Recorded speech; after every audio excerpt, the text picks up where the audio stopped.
A history of vulnerability from copper to fiber optic. The first transatlantic cable was laid in 1858. This was a massive undertaking. The cable was made of copper wire and gutta percha insulation. It was a technological marvel of its time.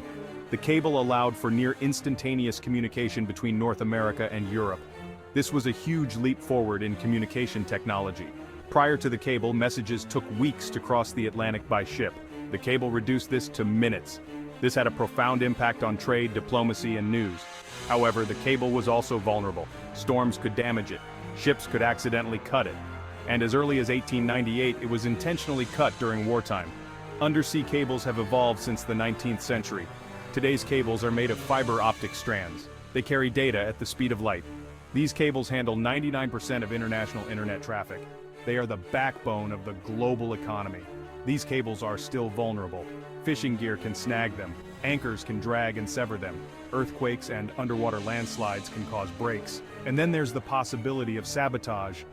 Recent incidents have raised concerns about deliberate attacks on these critical infrastructure links.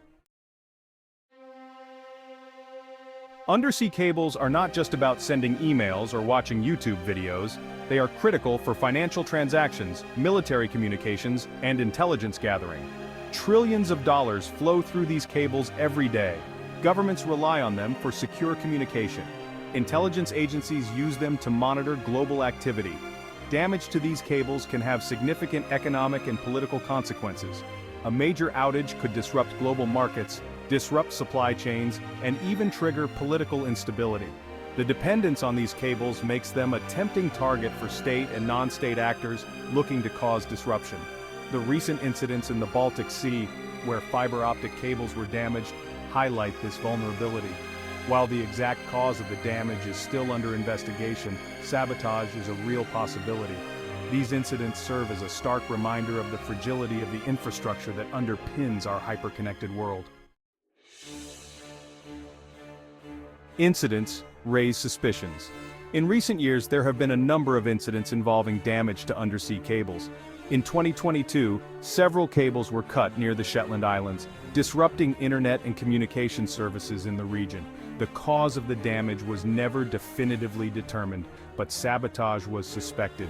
The Baltic Sea incidents in 2023 further heightened concerns. 2 cables were damaged within a short period of time. The proximity of a Russian research vessel to one of the incidents raised eyebrows. Russia has a history of aggressive submarine activity near undersea cables. China has also been increasingly active in the vicinity of undersea cables, particularly in the South China Sea and near Taiwan. This has led to accusations that China is mapping these cables for potential sabotage. China's growing assertiveness in the region, coupled with its history of cyber espionage, makes these accusations difficult to dismiss. While accidental damage is the most common cause of cable outages, the potential for deliberate attacks is a growing concern. Geopolitical tensions are rising, and undersea cables are increasingly seen as strategic assets and potential targets. Section 4. The high cost of repairing the Internet's fragile threads.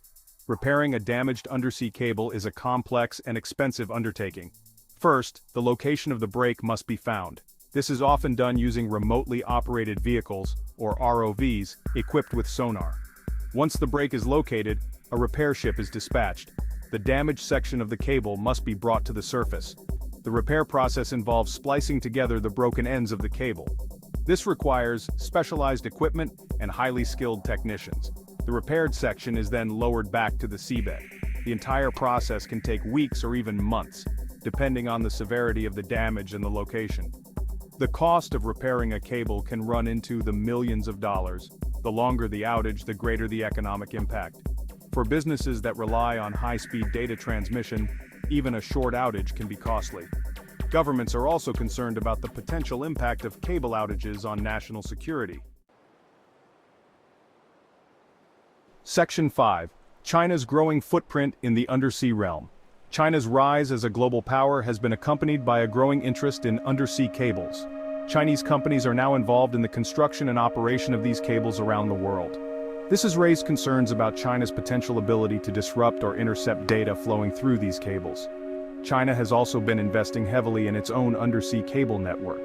This includes cables connecting mainland China to its island provinces, as well as cables linking China to other countries in Asia, Africa, and Europe. This expansion of China's undersea cable infrastructure has been met with suspicion by some Western countries. There are concerns that China could use its control over these cables for espionage or to exert political influence.